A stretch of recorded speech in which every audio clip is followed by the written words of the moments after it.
Bueno, vamos a ver, Ignacia de Pano, bienvenida. Has sobrevivido al... No creo que sobrevivieras a la música del que tiene la misma voz que el presidente del gobierno.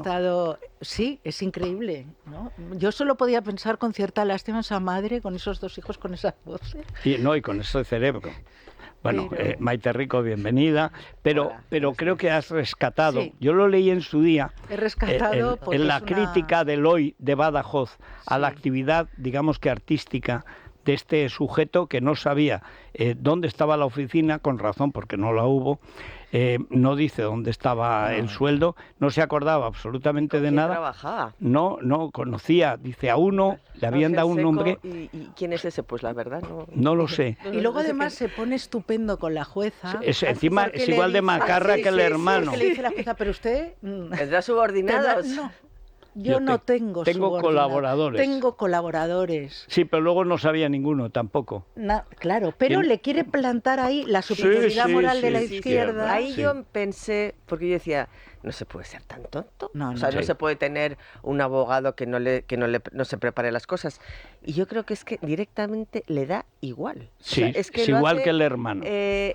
Exactamente, o sea, yo creo que están tan confiados en que van a salir impunes y si no es ya el hermanito hará algo el fiscal o la ley. Hoy lo están haciendo. Yo creo que es que es una tomadura de pelo. Sí. O sea, no es que es... Ahora estaba yo, digo, en un momento cuando se le pone así chulo, digo, ojo, que baja la juez de instrucción y le pega una leche que se la lleva, ¿eh? O sea, porque se puso chuleta. Y claro, con un juez de instrucción en España, no te pongas chulo nunca. Por eso tienen que hacer una ley. No hay nadie que tenga más poder. Pero yo recuerdo que me mandó un oyente, nos mandó, creo, Rosana, la crítica del Hoy de Badajoz, cuando este sujeto, que es la misma voz que el presidente, produjo una disqueópera que causó espanto en los aficionados al ver canto de Extremadura. Dice, y el epicentro de la catástrofe estuvo en el foso, donde una incalificable dirección, sin noción alguna de los tempi de la obra, hacía aspavientos desde el podio.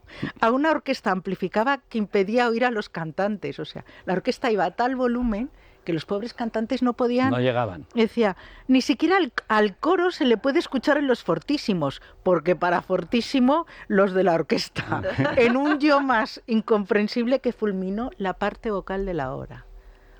Pues en una ópera te cargas la parte vocal. Bueno, ya me explicarás. En ese centro, en ese centro operístico mundial que es Badajoz, ¿no? Sí, porque claro, es Viena, es Salzburgo y Badajoz. Bueno, pero hay que decir que en Badajoz habían hecho el esfuerzo. La prueba es el crítico del Hoy de Badajoz. No, el crítico es perfecto. El crítico es que se ve que le gusta la ópera.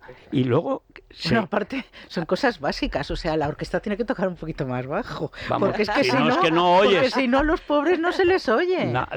Plácido Domingo nunca habría existido. Claro. Si con el hermano. Es que lo mejor es lo siguiente, porque es que sacaron los tres mejores cosas, dice. Tuvieron que echar, dice, los detalles, acompáñense, tuvieron que echar mano del instinto de supervivencia para salvar su faceta vocal. Es que los cantantes, hubo un momento que dijeron, lo que tenemos es que salir de aquí vivos. O sea, porque me cargo las cuerdas vocales y ya no pueden cantar nunca más. Dice, ante una orquesta que los dejó totalmente anulados por volumen y por los tempi. Fue imposible sacar adelante esos roles porque literalmente le rompió la voz. O sea, es que... Este es...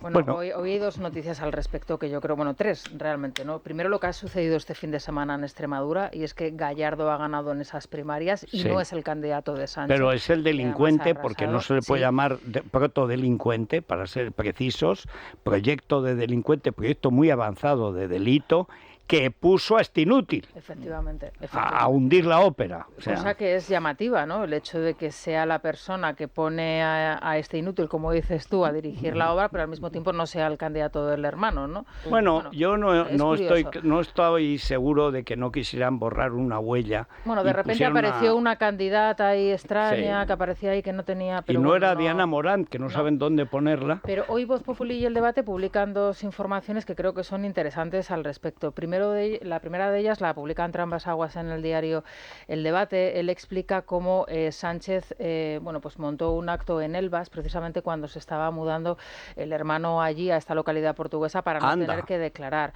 Es decir, justo coincidieron allí en un acto al que también acudió el rey Felipe VI, el presidente de Portugal, Marcelo Rebelo de Sousa, y el entonces primer ministro de la República Portuguesa, António Costa. Era una cuestión de... Socialista. Sí.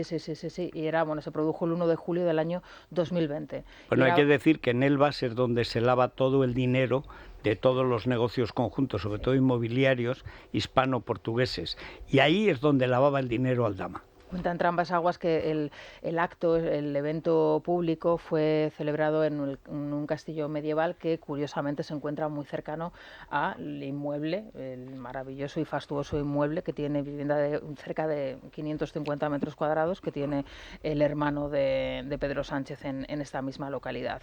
Bueno, te refieres al palacete que no se sabe cómo compró, porque el tío resulta que dice que vive en un hotel. Cosa que en Hacienda jamás se ha considerado vivienda, como que en un hotel. Bueno, pero es que lo que cuesta el hotel, por bajo que sea el precio, es más que el sueldo que tiene al mes. Entonces, ¿cómo ahorró para comprar además un palacete? Primero para pagar el hotel y después, ¿de dónde jaca para tanto como de taca? ¿No? Hizo una transferencia. Eso fue después, porque también Hacienda oculta que está supuestamente casado y reproducido con un bebé. Eso es rarísimo. Quiero decir que esos datos el padre no le compra a Matsumoto, le compra un piso en Bangkok. Sí, pero que no salga exactamente cuando tiene supuestamente familia, que no tenga algún tipo de arraigo en algún lado, es rarísimo. Es que es el domicilio y se trata de ocultar el domicilio. Y lo ocultan de una manera tan zarrapastrosa que no dicen que está casado y con un hijo. Y ese informe fiscal es el que se está utilizando ya en numerosos litigios para blindarse frente a Hacienda, según nos cuenta hoy Mercedes Serrayer en Voz Populi. Que además da un montón de gabinetes, digamos, de bufetes, que ya lo utilizan, pero lo primero mandan lo de Hacienda. Claro. La cosa yo espero, porque ya salen han salido los nombres de los tres, además eran cargos de Hacienda, los tres altos cargos de Extremadura. Un inspector normal y corrientito ahí, no, eran los cargos de Extremadura que hicieron, que prevaricaron directamente. Entonces yo confío en que esto tenga trayectoria judicial y que esta misma juez, no sé si le corresponderá, habrá un proceso contra estos... Yo creo que la trayectoria judicial en España va a ser como la periodística. O vas a la cárcel o te callas. Es decir, lo que hoy lleva, porque ya lo lleva hoy, y la oposición sigue sin enterarse de qué va esto. O sea, yo es que se me llevan los demonios. O sea, porque que estos son malos, lo sé. Que son delincuentes comunes, sí. Que desde Delci no han dejado de robar, evidente, está atestiguado. Que son una banda, sin duda. Que quieren cargarse España, evidente también. Bueno, pero que la oposición no vea, cuando se presenta este viernes esa ley, que es calcada de la Ley de Defensa de la República, que faculta al ministro del Interior para sancionar a los jueces, igual que pasó con la Ley de Defensa de la República, que no vean que puede cargarse a cualquier funcionario sin instrucción, sin pasar por los tribunales, es más, que acaba con los tribunales como referencia, que se carga la acción popular, que es sagrada en España, que es la institución más antigua. Hay muchas de las obras de nuestro teatro clásico, El mejor alcalde del rey, Fuente Ovejuna, Peribáñez, el comendador de Ocaña y tal, todos se basan en la idea de que el humano, el cristiano español, tiene unos derechos sagrados, porque está hecho a imagen y semejanza de Dios, y tiene derecho a la justicia. Y si no se la hace el juez, se la hace una instancia superior, y si no, hasta el rey. Y hay que pedirle al rey, y hay derecho a pedirle al rey que te ayude porque te han hecho una fechoría. Eso es sagrado, está en todo, pero ya no el teatro clásico, es que está en la Edad Media, desde siempre. Y estos tíos van y se lo cargan porque dice que lo utilizan las asociaciones ultras. Vamos a ver, ultra es la ETA. Ultra es la ETA. Grupos políticos, que ellos vinculan a grupos políticos. Claro, que dicen abusos. ¿Quién dice que es abuso? Pero también quieren dejar al margen a las asociaciones de víctimas del terrorismo. Por supuesto. Lo que quieren es simplemente garantizar la impunidad de ellos y de sus socios. Sería tan fácil como no corromperse, quiero decir. No, pero... O sea, claro, no quieren evitar las acusaciones populares populares, porque son muchas veces derivadas de investigaciones periodísticas, que es la manera en la que se descubren las corrupciones. En todas las quieren democracias. anular eso. Ahora hablan de recortes de prensa, cuando Dicen toda la recortes. vida aquí las... Además es que esto es una manera de blindaje, por supuesto, para la parentela de Sánchez y sus socios, pero más allá para la clase política, porque en España todos los escándalos, o casi todos, vinculados a la política han salido justamente por las acusaciones populares, porque la Fiscalía, en mayor o menor medida, lo que estamos viendo ahora es algo inédito, señora. pero siempre la Fiscalía ha tenido algún tipo de rango jerárquico con el gobierno, con lo cual puede ejercer o no la acusación. En el caso de Extremadura, que es como la apoteosis de la indigencia intelectual y moral, aparte de un esperpento total y Fue absoluto, esperpéntico, es que encima la Fiscalía estuvo a favor. Claro. La Fiscalía dijo, hombre, estaba... esto hay que averiguarlo, lo de este David Sánchez Azagra, Pelagra o como se llame, esto no puede ser así. Y va y le dan la orden cuando ya estaba todo hecho, cuando están... Pero es que la Fiscalía participaba de las asociaciones populares, de la Acción Popular de la Justicia, participó desde el principio, porque era un caso evidente. Y además, ¿quién lo denunció? Podemos, que no sabes cómo lo disfruta, no solo en privado, sino en público, Pablo Iglesias, siendo que él ha sido el que le ha metido el cuerno al presidente por el hermanito. Total, porque quiere volver al poder en vez de la otra, de Sumar. No lo podría haber hecho si se aprueba esta Pero ley. escuchando la declaración de David Sánchez, que fue filtrada a los medios, como la de los peritos, ¿no?, que conocimos el miércoles, ¿os imagináis cómo sería la declaración de Begoña Gómez? Una declaración con un interrogatorio en condiciones, no en una comisión, sino ante un juez, en un juzgado. Claro, es que a mí lo que me llama la atención es que se haya podido ver esa declaración del hermano del presidente del gobierno, que haya sido tan absolutamente asombrosa, ¿no? Porque es que realmente parece un meme. O sea, tú esto no se lo explicas a la audiencia y parece una manipulación de un audio. Una falta de respeto. Primero por el al parecido juez. de Es la una voz con falta el de presidente. respeto, porque no se lo ha preparado, porque le da mal. igual. Pero ha quedado tan mal. Pero ha quedado mal, evidencia. Maite, ha quedado mal ante nosotros, pero ante su público... Esa manera de ir sin prepararse... Puse el audio en la comida familiar y te digo que incluso los votantes que los hay... No, pero van a seguir votándolo igual, ¿eh? Sí, bueno. Aquí el problema es la ley de defensa de Sánchez. O sea, yo no sé qué recorrido, porque a mí lo que me sorprende es mucho es Junts. Porque Junts de repente dice que no la va a apoyar y te saca unos argumentos como si fuera el más constitucionalista. Mira, yo quiero mucho a Ángela Martialay, que la criamos aquí y aquí se hizo mayor y ahora triunfa en todas partes. Eso de que Junts afea, querrá decir, Junts aplaude al PSOE por cargarse la Constitución, pero se ha hecho la ley de amnistía que la ha redactado Junts. No, pero ya dijo ayer Junts que no iban a apoyarlo. Vamos a ver. En cualquier caso, yo no sé, porque por otro lado, es que ese es el problema, que son tan hábiles que han logrado maniatar cualquier capacidad de reacción, porque si vas al Constitucional, ahí está el señor Conde Pumpido dispuesto a aprobar lo que sea. Pero claro, no, pero es que esto es más, es que te niegan el derecho a pedir justicia. Por eso. Esto es realmente es Venezuela. Europa, o por lo menos la justicia europea, sí tendría que reaccionar. Bueno, hoy, por ejemplo, y tú recuerdas hoy en tu columna muy bien, que Ursula von der Pony todavía está pensando si apoya al que hemos visto como todos los venezolanos lo votaban en masa. Sí. Y sin embargo el Batracio Álvarez, que es como una rana nivel renacuajo, que es un sujeto de lo peor, es el jefe del lobby, el que representa a Zapatero, como apoderado del cártel de los soles en Europa. O sea, el nivel de corrupción y de inutilidad de Europa. O sea, como dices, que estén para los tapones... Y salvo el Parlamento Europeo, que mira en este caso... Sí, pero y Meloni, que es la única que parece que se dedica a la política. Ahora vamos a hablar de eso, pero acaba de salir a hacer unas declaraciones Álvarez precisamente en Televisión Española diciendo que el gobierno español apuesta por una solución dialogada con Venezuela para fortalecer la democracia. Sí, o sea, votar no es suficiente. Es él como Zapatero. ¿Y cuánto cobra Álvarez?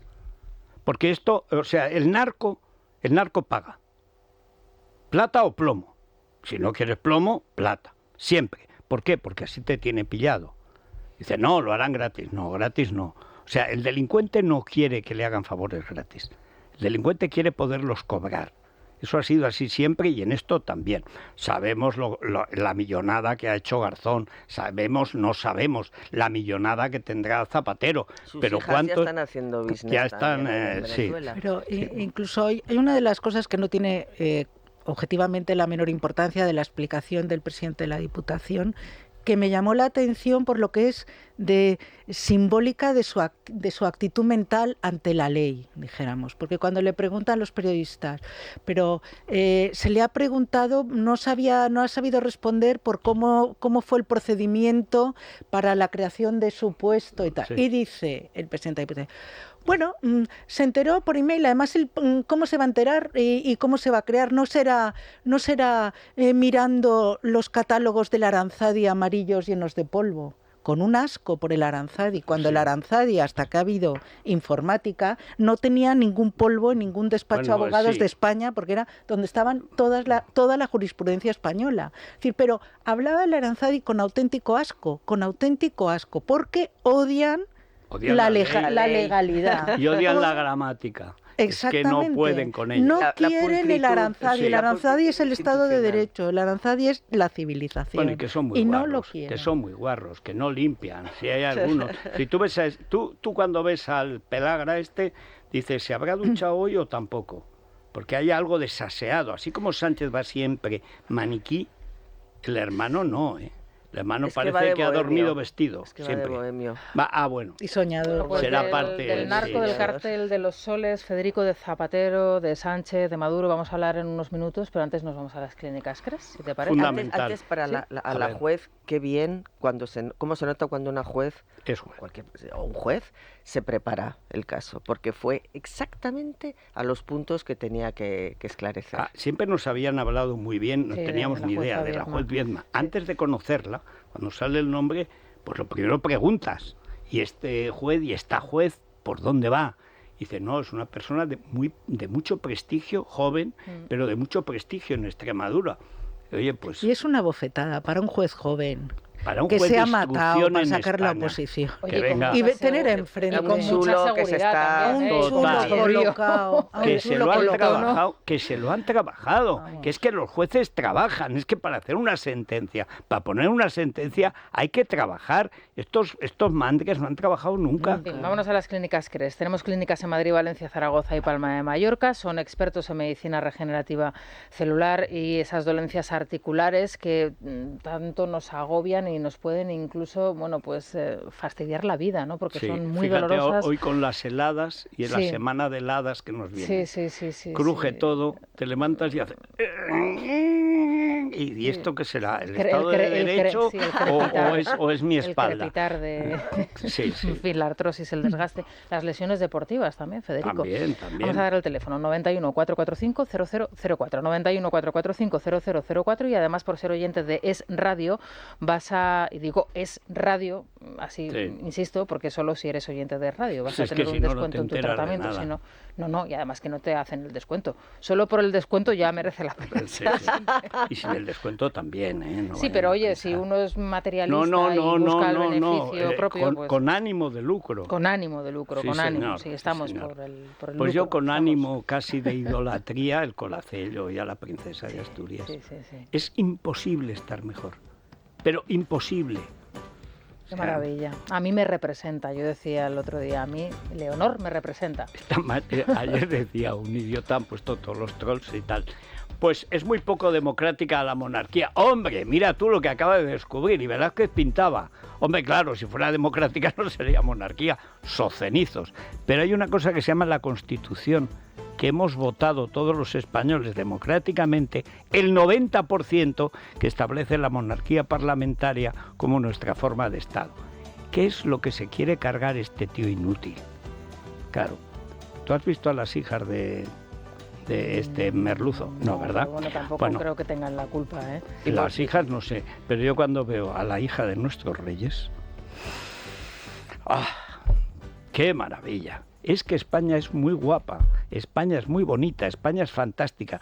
Otra cosa es que Leonor no llegue a tener España donde reinar, pero en nuestro corazón lo tendrá. Y se esfuerza, y hay espíritu de sacrificio, y hay honor, y hay orgullo. Y da gusto verla, y da gusto verla. Sí, sí. Pero es verdad, o sea, la impresión que daba era, la cantidad de canales extranjeros que han sacado en YouTube. Yo sabes que yo me informo por YouTube siempre.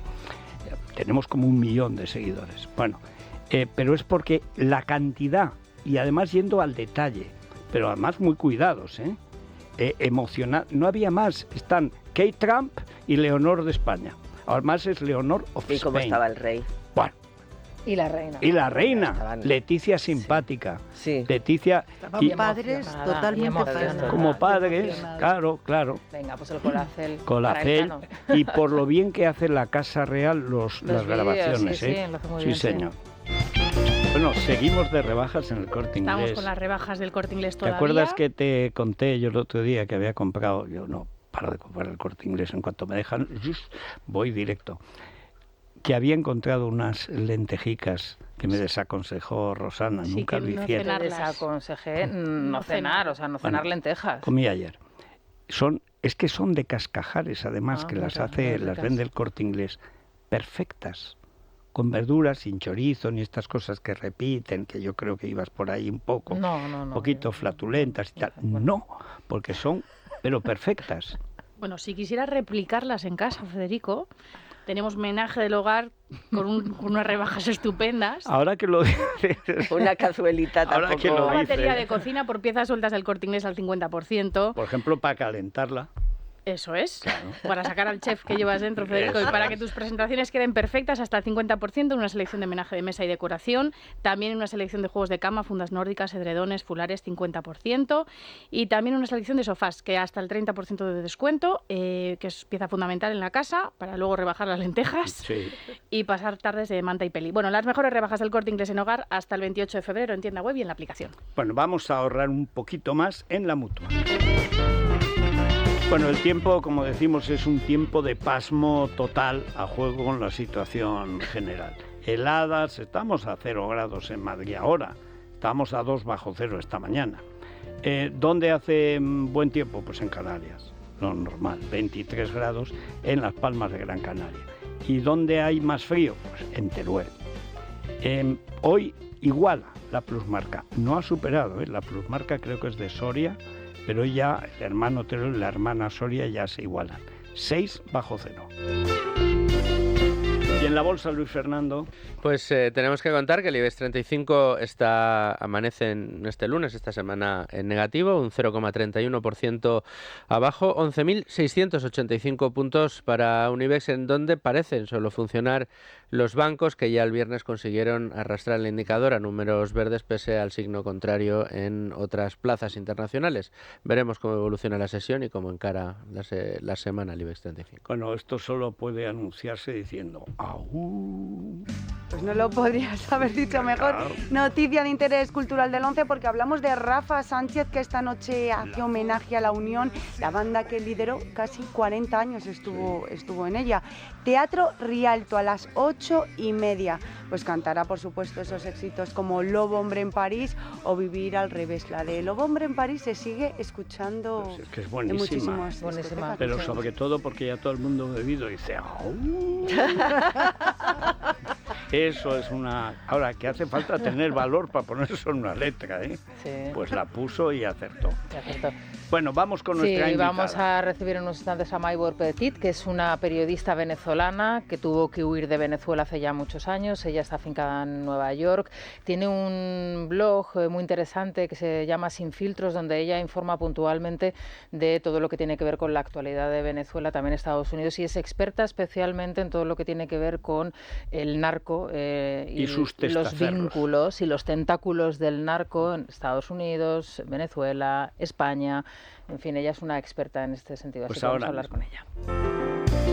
Bueno, Maybor Petit, que esto es un nombre francés, inmediatamente yo le he preguntado de qué parte de Francia, pues vienen por Lyon, mis abuelos, etcétera, pero es venezolana, es una investigadora la clave de todo lo que está pasando, no solo en Venezuela, sino aquí, que es el narco.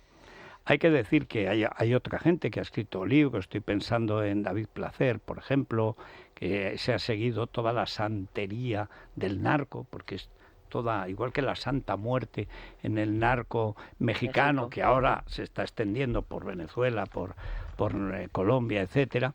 Pero lo primero que quería preguntarle a Maybord es ¿qué impresión tiene después de haber visto cómo un país entero vota por millones, se moviliza, controla el proceso electoral, cosa que no había conseguido hacer nunca, demuestra internacionalmente que han ganado abrumadoramente las elecciones y se encuentra en la situación actual que está pensando Europa a ver cómo media, dice? ¿Esto cómo lo ves? Creo que este punto nos lleva a entender la verdadera naturaleza del régimen venezolano, porque hay mucha gente que piensa que Maduro es simple y llanamente un dictador, y ese es el gran problema. Ha sido subestimado. En Venezuela hay una organización criminal con vínculos internacionales y transnacionales que tienen el poder del Estado. El control del poder electoral, que fue el que pues llevó a Maduro a ser seleccionado como supuestamente el victorioso, forma parte del entramado del crimen organizado.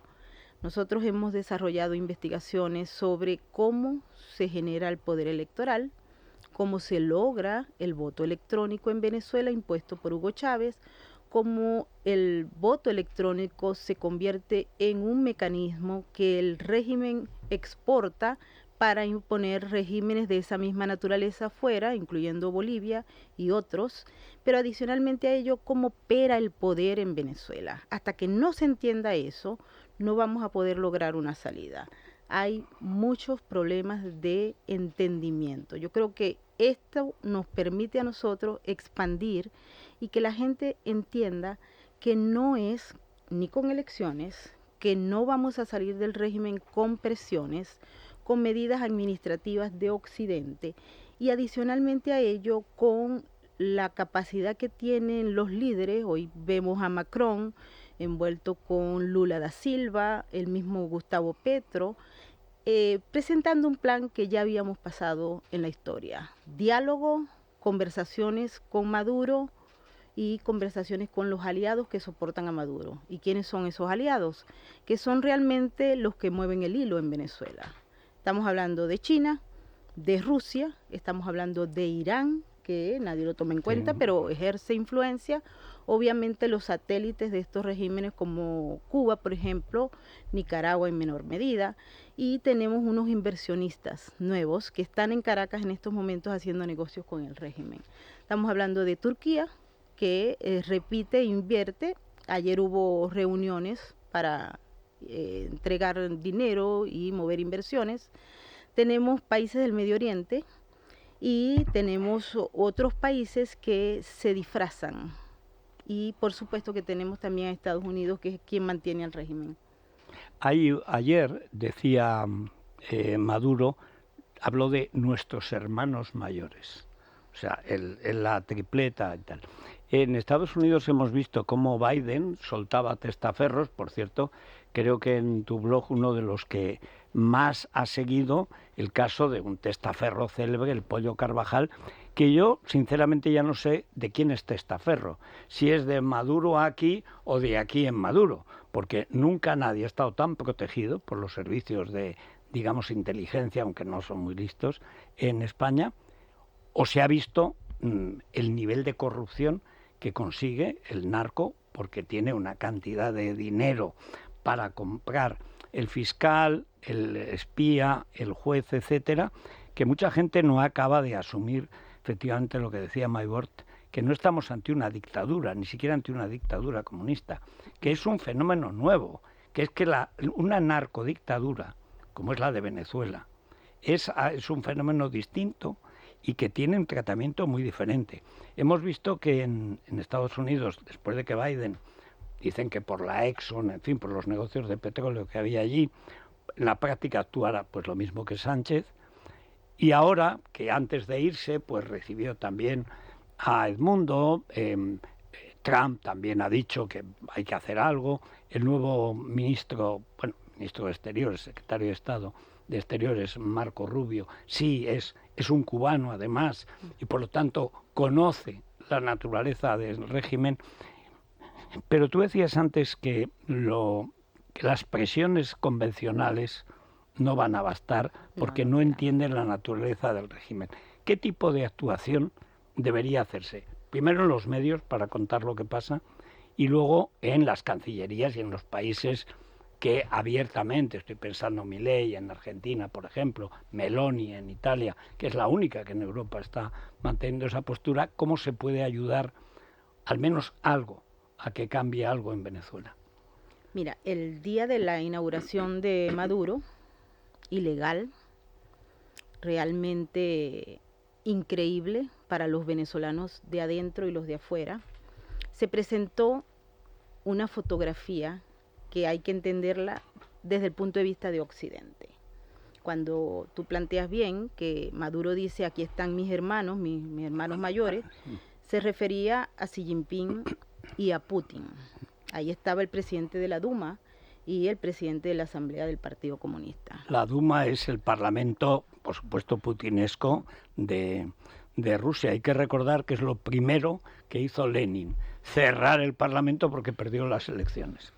Y él planteó un concepto que debemos entender. Venezuela no es de Occidente. Venezuela pasa a ser del otro grupo. Y del otro grupo es de un grupo que es antioccidente, que está enmarcado en lo que hemos visto como una especie de guerra infinita, en el que Estados Unidos y Europa son los puntos claves. Cuando Maduro dice esto, inmediatamente rompe con la estructura de cualquier acción que desde la Comunidad Europea o desde el gobierno de Donald Trump pueda surgir. Él no le teme al gobierno de Joe Biden, porque como bien dices, logró que le entregaran los narcosobrinos que habían sido sentenciados a más de 18 años, logra que se entreguen licencias de petróleo, particularmente para Chevron, que le permite al régimen tener efectivo todos los días. Hace negocios directos.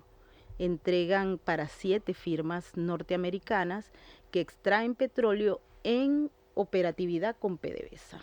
Y eso le hace que el régimen tenga flujo de dinero en paralelo. Y también hay que entender que en Venezuela hay un espejo. Todo lo que existe oficialmente tiene un espejo ilegal. Y la economía es la base fundamental de ese espejo. Se nutre hoy en día con fondos que provienen del crimen organizado, plus el dinero que viene por cuentas oficiales. Las sanciones evitan que una parte de esos negocios se consoliden desde el punto de vista de dinero en efectivo, pero se pagan a través de otras vías y eso alimenta aún más ese lado de la economía ilegal que nutre las finanzas de Nicolás Maduro. Cuando entendemos esto, nos preguntamos qué puede hacer. ¿Qué puede hacerse desde Europa, por ejemplo, o la señora Meloni, para cambiar la estructura y romperla? O en todo caso, la nueva administración en Estados Unidos, que creo que es el punto clave. Maduro también entiende eso. Xi Jinping entiende eso y va a defender a su hermanito menor. Ellos están trabajando para evitar que Estados Unidos elimine las sanciones que nutren las finanzas. Y eso incluye empresas europeas, pero también empresas de los Estados Unidos, que son las que más le dan dinero. Biden ha hecho un regalo a Maduro antes de irse y otorgó la ampliación de sanciones, pero los permisos para que estas empresas no estén sancionadas, y esto es hasta marzo del año 2025. Ahora, el presidente Donald Trump va a tener que evaluar, y eso incluye una discusión muy importante y una presión muy fuerte de las petroleras como Chevron o como Harley Burlington y otras, para que no le quiten las sanciones a partir del mes de marzo, porque ellos han hecho inversiones importantes y están muy desesperados por una parte de los hidrocarburos en Venezuela, que es el gas de un proyecto que se llama Dragón. Trump tiene que definir si las presiones de Chevron y otras empresas pueden menoscabar la decisión de desangrar la economía lícita del régimen. Incluye que Chevron no vaya a poner un barril de petróleo venezolano en la economía norteamericana. Y para eso tiene planteado, al menos eso es lo que ha dicho, que va a levantar todas las prohibiciones de Biden en materia de hidrocarburos, va a abrir el oleoducto con Canadá y va a trabajar en el proceso para que Estados Unidos sea independiente petrolíficamente y que no dependa de algunos países. Y también se tiene planteado en el discurso que va a hacerse una negociación con Guyana, que ojalá y no se enrede porque hay elecciones allá, para sustituir de alguna manera lo que en empresa privada se requiere y que se está usando de Venezuela. Eso sería un elemento clave porque secas al régimen económicamente. Bueno, la verdad es que estamos hablando de unos asuntos de una complejidad enorme, pero que al mismo tiempo nos plantean la realidad del mundo. El antiguo eje del mal, que estaba bastante claro, que eran Pekín y Moscú, ahora resulta que añaden Teherán, que desde los ayatolás está siempre contra Occidente. La gran cuestión no es qué va a pasar en Estados Unidos, que puede pasar algo. El gran problema, y es la última pregunta, y os cedo la palabra, es qué puede hacer una Unión Europea que ni siquiera es capaz de reconocer como presidente electo al que todo el mundo sabe que ha sido elegido por los venezolanos. Es decir, qué nivel o de parálisis o de corrupción o una mezcla de ambas cosas hay en Europa y cómo se podría actuar, porque salvo Meloni yo no he visto a nadie, ningún líder, digamos, de importancia, y esa especie de bailarina llamada Macron, pues no ha tardado en unirse a los malos, porque hay que decir que es que Lula, Petro, etcétera, están fuera de Occidente. Al parecer también Francia o no sabe ya lo que hace. Sí recuerdo cuando se fue, cuando el COVID, a ver a Putin, y en una mesa de 26 metros que le habían hecho unos tíos de Valencia, Putin no quería que se le acercara el francés. No el francés que le daba igual, no, Putin lo puso a distancia. Pero la verdad es que Francia, que con Alemania ha sido pues siempre el motor de la Unión Europea, Francia está parada y Alemania está gripada. O sea que yo no sé en la Unión Europea qué se puede hacer. Es difícil entenderlo porque nosotros estuvimos recientemente en Italia y por un lado está la señora Meloni, que está clara y se ha aliado con el presidente electo Donald Trump, con Milei y otros, para empujar algún cambio. Pero en Italia hay mucho dinero del régimen, en propiedades, en fondos, y ellos mueven los hilos. También está la empresa petrolera con una licencia que beneficia económicamente a algunos grupos económicos en Italia, pero al régimen. En España pasa lo mismo. Hay una empresa petrolera que hace negocios con el régimen. Y en Francia tenemos no una, sino varias empresas que todavía operan con el régimen. Así es que la propuesta de Macron no puede responder sino a esos intereses económicos que están pidiendo que no corten, porque si sacan las empresas francesas, pues los grupos económicos no es que se van a acabar, pero sí van a tener un golpe. Cuando estuvimos observando la visita de Macron a Brasil, que vimos a Lula y Macron paseándose por el Amazonas, ahí hubo una conversación sobre Venezuela.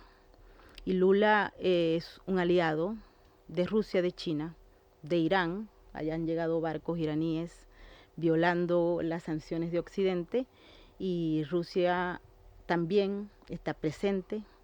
Y por supuesto no podemos esperar nada contrario al régimen por parte de Lula, pero tampoco por parte de un aliado como Macron. Es decir, se está jugando a dos estadios y el mundo está dividido en estos momentos en esos dos grandes grupos.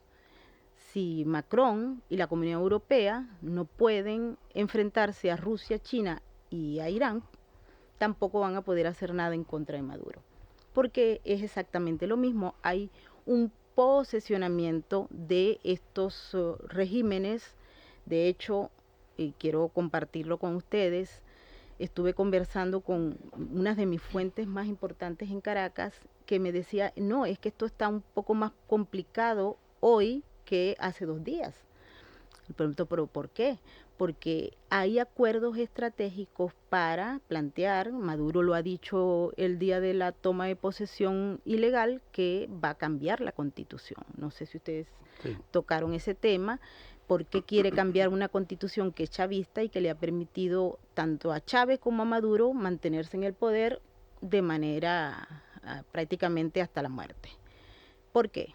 Porque ellos van a mover el estadio de lo que es el socialismo del siglo XXI a uno nuevo, que los que conocen bien la historia de la Unión Soviética o de la China van a entender claramente que son la construcción de células de poder por si algún día haya una invasión militar de otro país, puedan extender la guerra de manera infinita a través de la insurgencia. Va a haber un cambio de constitución que ahora se va a llamar un Estado territorial comunal, que nos lleva a un modelo diferente donde hay una disgregación de los mecanismos de poder y de acción para evitar que en algún momento, si a Trump se le ocurre o a cualquier otro, que tenga éxito cualquier intervención militar. Y esto es muy grave y la gente no lo ha entendido. Como dijo el Che Guevara, 1, 2, 3, muchos Vietnam. Pues esto está en la historia del comunismo. Maite. Sí, quería preguntarle sobre el ejército de la oposición.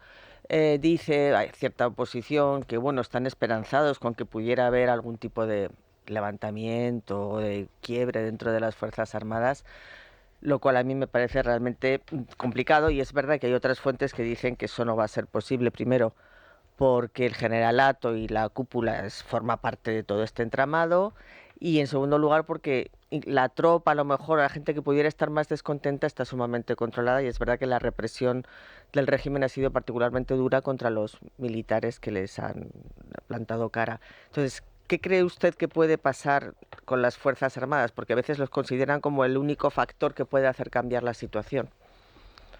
Nosotros teníamos una Fuerza Armada institucional en Venezuela el siglo pasado. Cuando Hugo Chávez llegó al poder, la transformó en una Fuerza Armada ideologizada, socialista, leales al líder, muy parecida a los de tal vez Rusia o China o inclusive en Corea del Norte, que dicho sea de paso ha dado cursos y cátedras para los militares venezolanos. Cuando se estaba en esta última lucha por la transición del poder en Venezuela, observé que había muchos personas de los líderes de la oposición que me decían, no, es que hay muchos militares de rango capitán o mayores, o sea, lo que nosotros en Venezuela llamamos comacates, que se están reuniendo con la oposición. Yo le digo, ¿ustedes están seguros que esa gente está reuniéndose con ustedes para aportar, para romper la estructura de la Fuerza Armada, o son espías para conocer los planes que ustedes tienen y luego ponerlos en evidencia? No, estamos seguros. ¿Qué pasó? Nos enteramos luego que Maduro, y ya en pleno conocimiento, enviaba militares de medio y bajo rango a reunirse con la oposición para hacerles creer que la Fuerza Armada estaba quebrada y a punto de prácticamente entregarle el poder al nuevo gobierno que fue electo con votos, no en elecciones libres y transparentes, y eso hay que atacarlo, sino con unos votos en un proceso electoral que el régimen controló, con unos candidatos que el régimen decidió quiénes eran, porque la líder de la oposición en Venezuela, indiscutible, es María Corina Machado, y el régimen no quiso que ella fuera candidata. Aceptó los que mejor le dio la gana a Nicolás Maduro y no los que tenían que ser. Esta gente se reúne, crea la atmósfera de que la Fuerza Armada se quebró, que los 5 componentes están dispuestos a dividirse, los militares de arriba, generalato, etcétera, y los almirantes están en una posición, pero los de abajo, porque están viviendo en situaciones muy difíciles, van a pasarse. Y no ocurrió. Y no ocurrió porque una buena parte de las personas que se reúnen y llevan esto eran espías del régimen. Porque esto hay que entenderlo como es. Lo único que funciona en Venezuela bien es el sistema de espionaje en Venezuela graban a todo el mundo y hay tecnología de última punta que no es de Venezuela, obviamente, y que muchas veces no manejan los venezolanos. Bueno, están los cubanos ahí metidos. Están los cubanos, los chinos y los rusos y los iraníes. Difícil de entender porque, por supuesto, que la oposición quiere que la Fuerza Armada se rompa, que haya y que deje de existir esa estructura. También quiero recordar algo que fue muy triste y que trajo consecuencias durante la época de Juan Guaidó. Se hizo un llamado desde Cúcuta, hubo un concierto, hubo un lío allí que dejó mucha tristeza, mucho dolor y mucha enseñanza, porque el dolor del venezolano le ha permitido a muchos aprender. La Fuerza Armada fue llamada, de hecho, uno de que estuvo acá preso, Hugo Carvajal Barrios, hizo un llamado para que la gente se brincara de un lado a otro. Hubo otro individuo también narcotraficante llamado Cliver Alcalá Cordones, que fue sentenciado a 21 años de prisión por ser miembro del Cartel de los Soles, y ese actuaba, para colmo de males, como opositor llamando a los militares a que cruzaran la frontera. Y hubo más de 1000 militares que hicieron eso. Algunos eran espías para ver cómo funcionaba del otro lado, pero hubo muchos que creyeron en el llamado de Juan Guaidó y atravesaron la frontera, y allí fue que conocieron el infierno. Los dejaron botados en hoteles, fueron perseguidos por el régimen, nadie los ayudó y quedaron muchos limpiando pisos y se arrepintieron totalmente. ¿Qué hace un régimen de la naturaleza de Maduro? Utiliza la historia de desgracia de los que atravesaron la frontera para enseñarle a los que están adentro lo que no deben hacer. Y eso es una consecuencia de la mala estrategia de la oposición. A ver, sí. Con esta situación tan sombría en la que por los intereses económicos el resto del mundo de un bloque y de otro no ayudan, con el ejército a favor, claro, el dinero lo mancha y lo corrompe todo. La población civil, o sea, las personas normales venezolanas que todavía siguen allí, ¿cómo es su vida? Explíquenos algo de lo que podemos intuir pero no sabemos bien. ¿Cómo se les coarta? ¿Cómo viven? ¿Cómo es el día a día de una persona que todavía tiene una aspiración democrática en Venezuela? Mira, es un reto diario levantarse. El venezolano ha logrado un nivel alto de resiliencia. Son capaces, por ejemplo, de seguir. Yo estoy segura de que van a seguir. Yo estoy segura de que vamos a conseguir un conducto, porque la mayoría del pueblo venezolano, cada vez que tiene la oportunidad de expresarse, aunque está acosada por las fuerzas militares, por el espionaje, etcétera, lo hace. Y lo hace en función de que quiero cambiar mi vida, quiero ver la libertad, quiero tener un futuro. No me quiero ir a los Estados Unidos a lavar los platos. En Estados Unidos quiero hacer una empresa aquí y desarrollarme en mi país. Y eso creo que es el elemento que nos permite a nosotros mantener la esperanza de que algún día vamos a lograr un cambio. Porque también es cierto que si bien este tipo de dictaduras no les importa lo que se llama popularidad en otros lugares, a Maduro le importa muy poco que sea el 10% de la población que lo apoye, porque el régimen no es democrático y no depende del gusto de la gente de a pie, sino de otros poderes de los cuales pues ya hemos hablado. Hay venezolanos que están planeando en estos momentos, luego de este golpe que se dio, por ejemplo, irse del país para esperar para volver. Hay otros que dicen nos vamos a quedar y buscamos una vía para poder entendernos. Hay otros que trabajan 16 horas para poder comer. Hay otros que ven como un gran logro, por ejemplo, tener agua en su casa o darse una ducha, porque no hay agua en una buena parte de los estados. Hay otra gente que aspira a tener un sistema de educación diferente porque quieren disentir o por lo menos tener un pensamiento crítico. Y el sistema educativo del régimen en las escuelas rompe con el sistema de pensamiento crítico y obliga a la gente a idealizar a Chávez como un dios muy paralelo a Simón Bolívar y a Jesucristo, o ver a Maduro como un superhéroe. Eso quiere ser borrado por mucha gente que ha entendido que está siendo adoctrinado pero hay pocos espacios. Las escuelas privadas son muy buenas, hay algunas que todavía se mantienen y día a día creo que vamos a estar usando tal vez los mecanismos de la Internet para poder expresarse. Maduro lo sabe también, ha estado haciendo leyes que van a prohibir, por ejemplo, ya se ha hecho con TikTok, que no es un gran avance ni tampoco ofrece mucha ayuda para este tipo de situaciones, pero sí, por ejemplo, a través de otras redes sociales, a través de otras plataformas, la gente se quiere expresar porque dentro está prohibido y el que se exprese pues está perseguido. Hay un despertar, yo creo que en María Corina, en su discurso, con algunas cosas que no han sido del todo positivas, ha logrado que el venezolano se una en función de un solo objetivo, que no se logró en estos momentos, pero no quiere decir eso que no se vaya a lograr.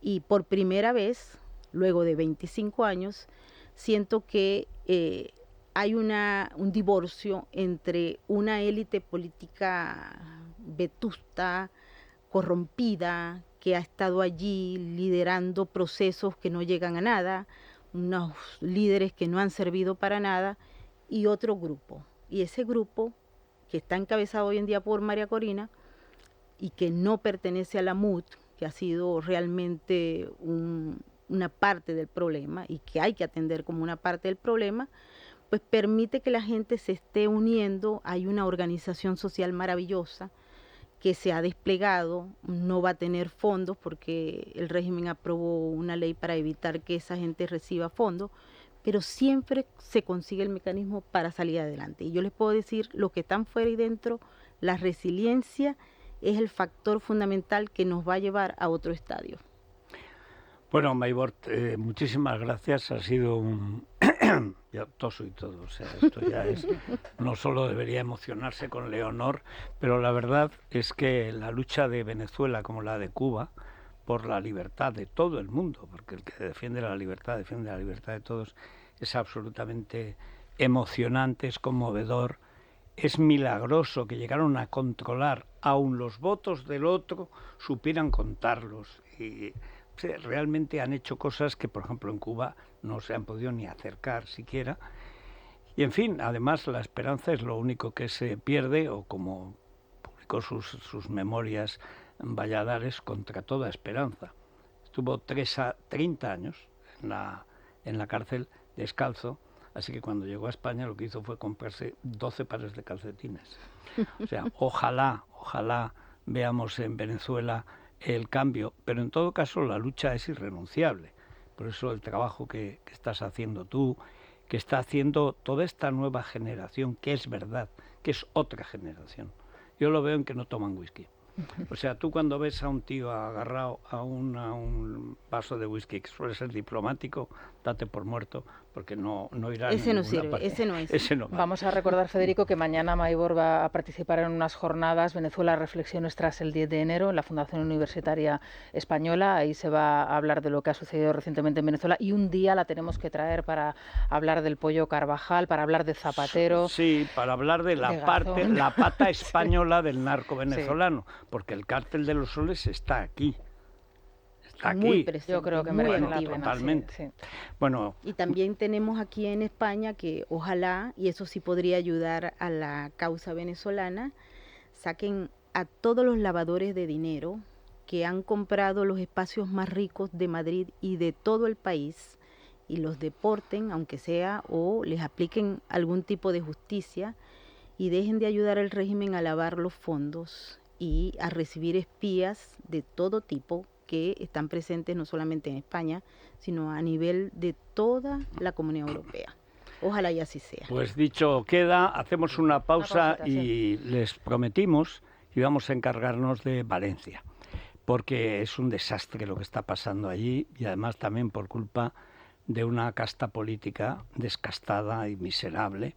Todo lo que está pasando está siendo ocultado. Hay hasta quien presume.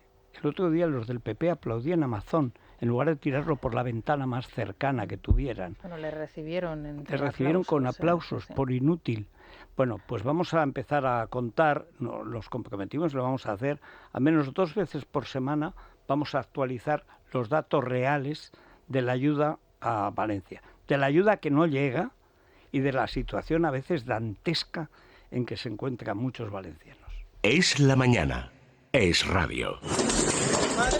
Bueno, esto es primero el comienzo del himno de Valencia, popularizado, hay que decir, en toda España y en los campos de fútbol, como pasó con Ucrania. O sea, lo que ha popularizado más el apoyo a la población de Valencia ha sido una reacción puramente nacional de la gente del común diciendo, son nuestros hermanos y lo están pasando muy mal.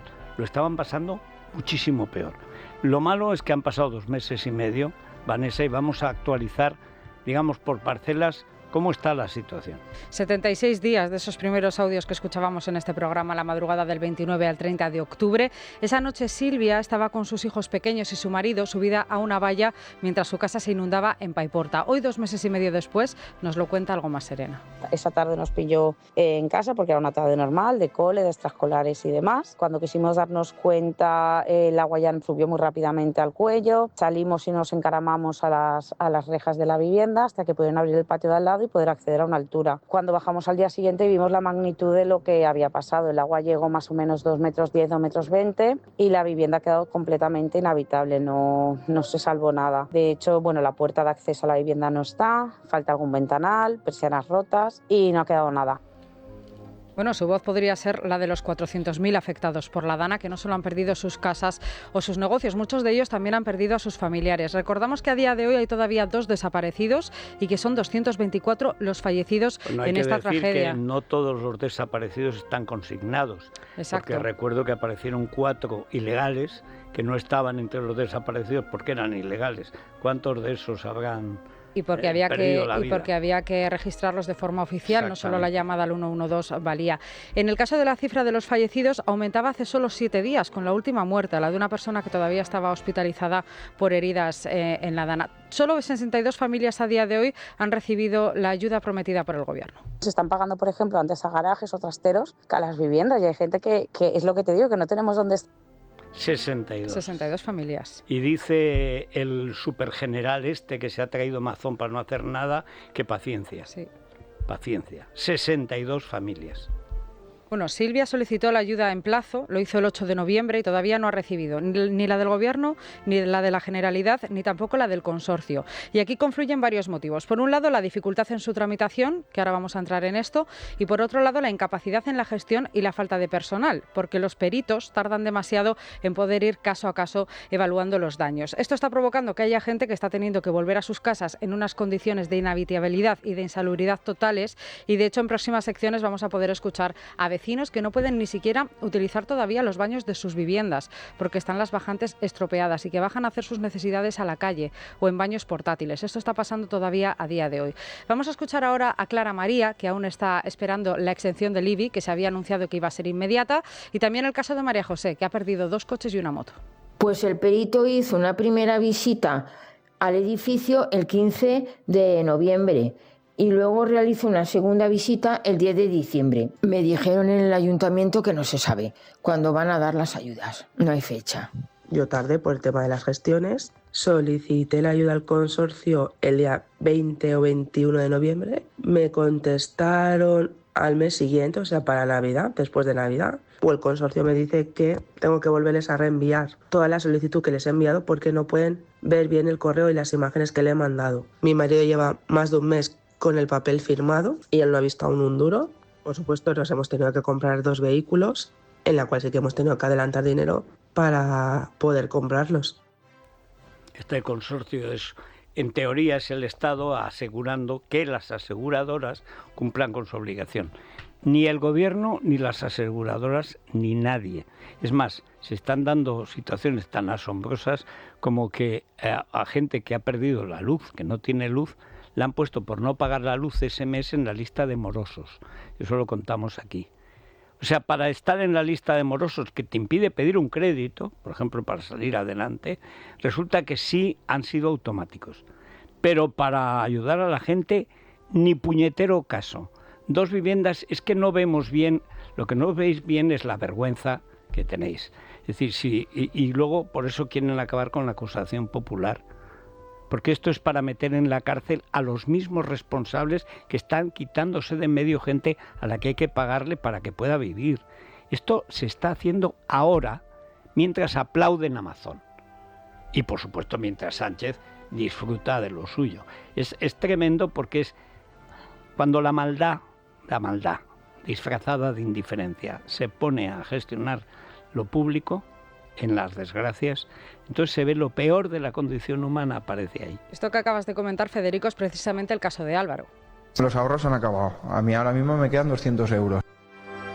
Le han pasado la letra del coche y como no la puede pagar está en la lista de morosos y como él cientos de familias en Valencia. ¿Esto qué supone? Pues que cuando van a comprarse una nevera, porque la suya se ha estropeado, por ejemplo, a una gran superficie, pues no le dan financiación. Salir de esta lista de morosos lleva meses y cabe preguntarse si en estos casos no podrían agilizarse un poco estos trámites. Lo hemos consultado con el abogado Javier Ortiz, que es el director del bufete Ortiz y Asociados.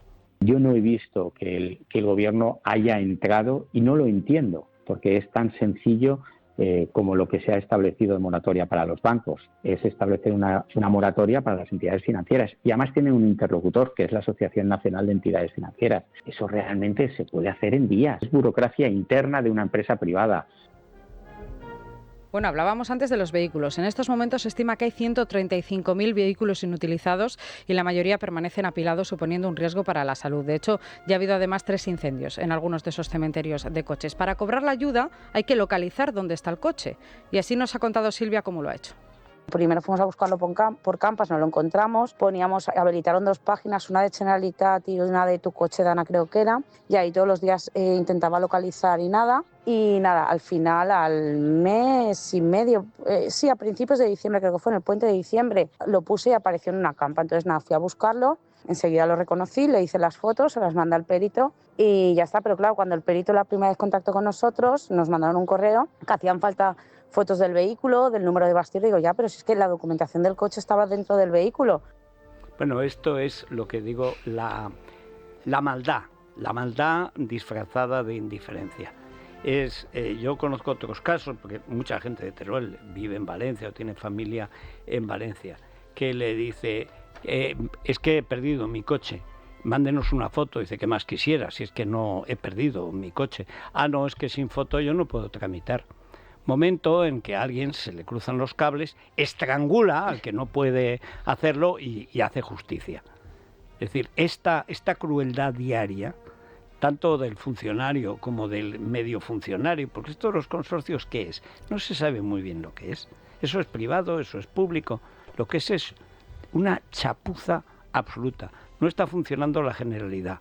El gobierno central está en contra de cualquier ayuda, porque quieren hundir a Amazon, que ya bastante hace por hundirse. Los ayuntamientos desaparecidos. La alcaldesa de Catarroja enfadada porque habían ido los reyes a ver cómo va la cosa y no le habían invitado a hacer la foto, que entonces, claro, una foto sin alcaldesa de Catarroja, pero sí llevó a las magas, en vez de los Reyes Magos, a las 3 brujas magas. Eso sí lo han tenido en Catarroja. Es un desastre total. Bueno, esto que acabamos de escuchar además tiene otra pata y hasta que no está hecho ese peritaje, los coches no se pueden retirar. Además. Y la delegada del Gobierno en Valencia ya ha advertido que esto se va a alargar hasta fallas, hasta finales de marzo por lo menos. Y de que quemen los coches y hacen las fallas ahí ya directamente. Bueno, ya están ardiendo. Pues sí.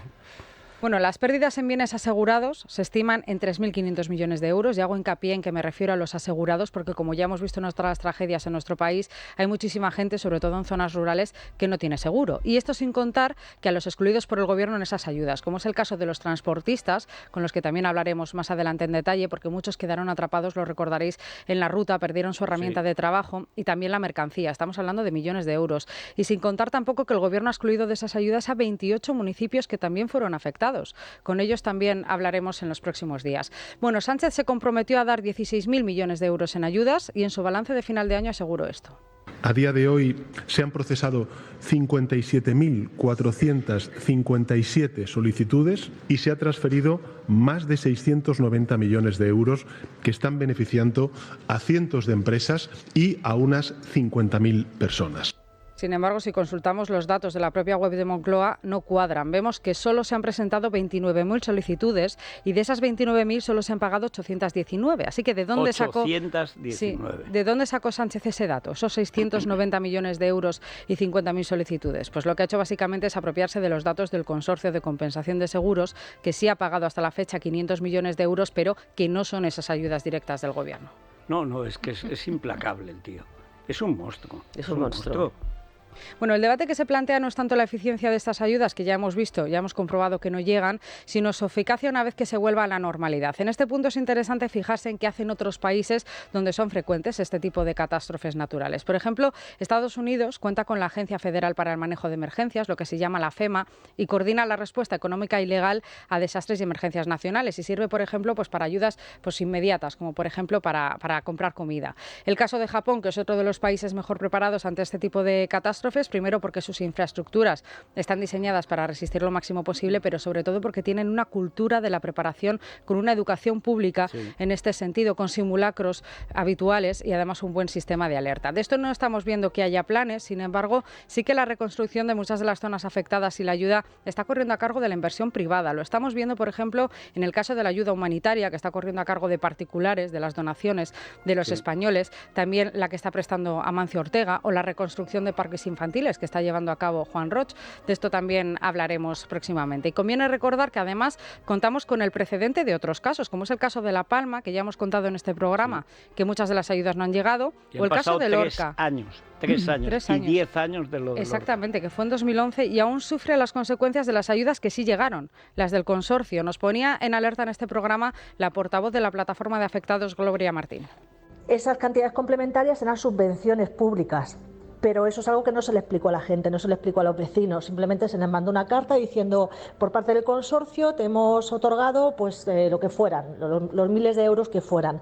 Pero no se les explicó que con el tiempo, al ser una subvención pública, eso habría que justificarlo. La gente no guardó facturas, no guardó la documentación, no la envió y cuando pasaron... me parece que fueron 4 o 5 años, empezaron a recibir cartas diciendo a esas personas que como no habían justificado adecuadamente la subvención otorgada, que tenían que devolverla. Y además con intereses de demora que eran bastante altos, etcétera. Ahí el funcionario miserable, porque hay ratas que tienen un cargo público, ahí se esmeró. O sea, hace falta, para redactar esa basura, hace falta tener una condición entre la sabandija y la larva. O sea, qué gentuza. Pero ese es el día a día luego de los afectados, lo mismo en Lorca, y por supuesto, ¿cómo que hay que devolver el dinero? Pero vamos a ver, que lo han dado todos los españoles para ayudarnos, no para que se lo devolvamos. Bueno, pues nada. Bueno, pues en los próximos días vamos a abordar todas estas cuestiones en temas más concretos, por ejemplo, la salubridad, la inhabitabilidad de las viviendas, los pequeños comercios a pie de calle, cómo están sufriendo, los transportistas, los agricultores, bueno, y un largo etcétera, con el que pretendemos que este silencio mediático que hay en torno a esta tragedia pues sea menos profundo. Pues en esto seguiremos.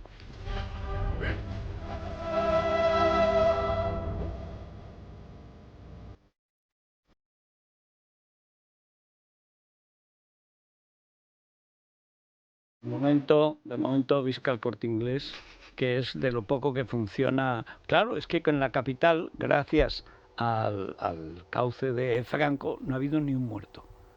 En la capital, en Valencia, ni uno. En la provincia, 222 contados. Pero el Corte Inglés funciona.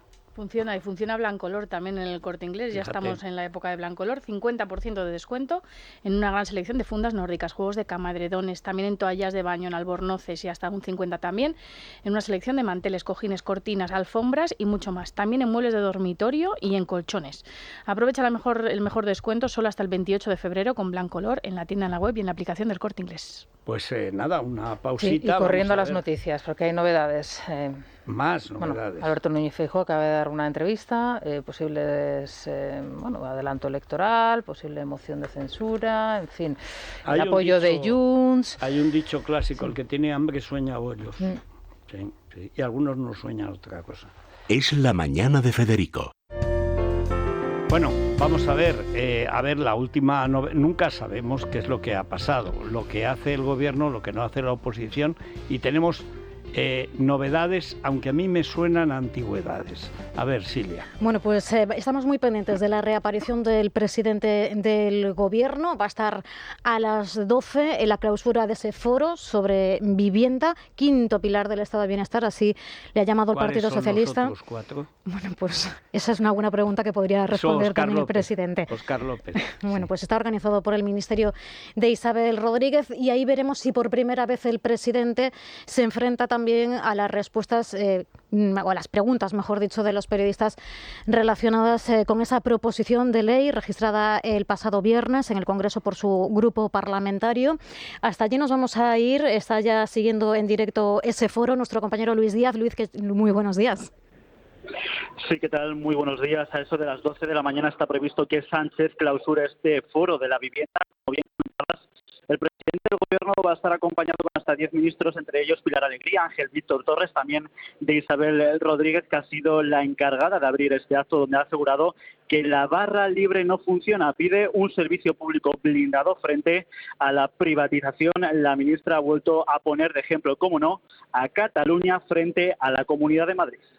En Cataluña, donde se está, segundo dato, donde se está aplicando medidas de control de precios, han bajado las rentas de alquiler un 5%. La mayor caída trimestral desde 2005, rompiendo una dinámica de 11 trimestres consecutivos de incremento. En contraste, en la Comunidad de Madrid se ha incrementado por el mismo periodo un 7%. Como decimos, en apenas 2 horas el presidente del Gobierno llegará hasta aquí, hasta este foro en el Museo del Ferrocarril, donde se sospecha que anuncie unas 12 medidas en materia de vivienda tras ese adelanto del Partido Popular con una batería de soluciones para frenar la crisis. Todo apunta a que Sánchez volverá a hablar de la intervención del mercado hasta poner coto a los pisos turísticos. Bueno, pues es el momento de recordar, Ignacia, que vive allí. Todo lo que ha dicho la ministra es mentira. El control de precios, que es la base del comunismo, ha fracasado siempre en todos los sitios donde se ha hecho. Por supuesto, hoy hemos dado la noticia, está en Libre Mercado, en Libertad Digital, de cómo todas las grandes empresas de tenedoras y alquiladoras de pisos se han ido de Cataluña. O sea, eso es una noticia de hoy mismo. No quieren ni estar por allí. Y por supuesto, la realidad es exactamente la contraria de lo que dice la ministra. Sí. Y además están retirando muchísimos pisos del mercado inmobiliario, que ya se prefiere que no generen renta de ningún tipo ante la posibilidad de que se les limiten el arrendamiento. En esto la ministra ha mentido, y ha mentido con toda su boca de comer. O sea, es increíble cómo mienten. O sea, bueno, pero si es que yo tengo la duda, porque esta también cristaliza en Adoquín. ¿Qué parte es del que no saben no tienen ni idea? 3 razones para votar al PSOE, dijo el Óscar López, y no pasó de la segunda y era redundante. Es decir, estamos hablando de gente que tiene un nivel intelectual pues más o menos como el sapo cancionero, porque cantan. Pero es que lo que ha dicho de Madrid es mentira y lo que ha dicho de Cataluña es mentira. La prueba es quién se va a vivir a Cataluña de Madrid y quién se viene a vivir a Madrid de Cataluña. Si el problema va a ser evitar que llegue Laporta. Bueno, y lo mencionabais también hace unos instantes, acaba de hablar el líder del Partido Popular. Se ha referido también él a esa reforma legal registrada en el Congreso y que de facto impedirá, si sale adelante, que culminen los juicios que están ahora mismo en marcha contra Begoña Gómez o el hermano del presidente. Bueno, pues Feijóo ha dicho que esta reforma es más propia del régimen de Franco y no descarta presentar una moción de censura contra Sánchez. Lo decía además solo unas horas después de que Santiago Abascal en OK Diario se mostrase dispuesto por primera vez a apoyar una moción del PP, aunque tenga que contar también con los votos de Junts para salir adelante. Cabe, pues, pedir unas elecciones, por supuesto. Y si los señores de Junts quieren elecciones y apoyan una moción de censura, tengan la seguridad de que presentaré una moción de censura si tengo los apoyos suficientes para sacarla adelante. Bueno, si es una moción de censura para convocar elecciones y nosotros tenemos la garantía de que no hay ningún tipo de cesión al separatismo, ya lo hemos dicho. Claro que la apoyaríamos. De hecho, hemos planteado la moción de censura 2 veces. Lo que no sabemos es si el Partido Popular está de acuerdo con una moción de censura. Pero si no estabas tú, si presentaste a Tamames. Bueno, pero ahora ya en esto sí están de acuerdo. Ahora sí, están de acuerdo en que dependen de Junts. Eso ya no. Y a lo mejor todo empieza en un Padre Nuestro en la Plaza de Sol y a lo mejor a partir antes de ahí... rezo yo una salve y hasta el Requiem aeternam dona eis Domino. Pues no sabemos si tiene algo que ver o no, pero inmediatamente después de estas Oye, ¿qué tiene que ver declaraciones- eso de Franco? ¿A qué saca Franco? Tampoco se sabe a Franco. Franco tenía una seguridad jurídica que ya quisiéramos ahora. Jamás hizo nada parecido Franco. Es más, ahora que se habla de alquiler, la propiedad privada de la vivienda fue clave en toda la, digamos, el milagro económico español. Con Franco la propiedad estaba segura. Con estos está segura de que te la pueden volar cualquiera. Yo entiendo que no se estudie historia, pero por lo menos que no se digan progradas estúpidas. ¿Qué tiene que ver Franco con esto? Ya quisiéramos tener la seguridad en la propiedad que había en tiempos de Franco. Es que no se sabe nada y además no estudian. Sí, es una cosa irritante. O sea, también el francomodín sirve para la oposición. Qué cosas. Pues como os decía, un breve apunte final, justo después de estas declaraciones de Feijóo, Puigdemont ha convocado a la cúpula de Junts en Bruselas el viernes, será él quien comparezca y va a ser justo un día después de que la mesa del Congreso decida si admite a trámite la petición de Junts para que Sánchez se someta a una cuestión de confianza. Ya, lo está pensando. Y seguirán, Oye, seguirán ¿cómo esperando. viene la semana, eh? Sí. Bueno, mira, aquí de todos los males nos consuela de vez en cuando la imagen, una imagen de España. Una imagen que vale más que 1000 palabras, ¿verdad? Pero vamos, en y, este que, caso, y que 100.000.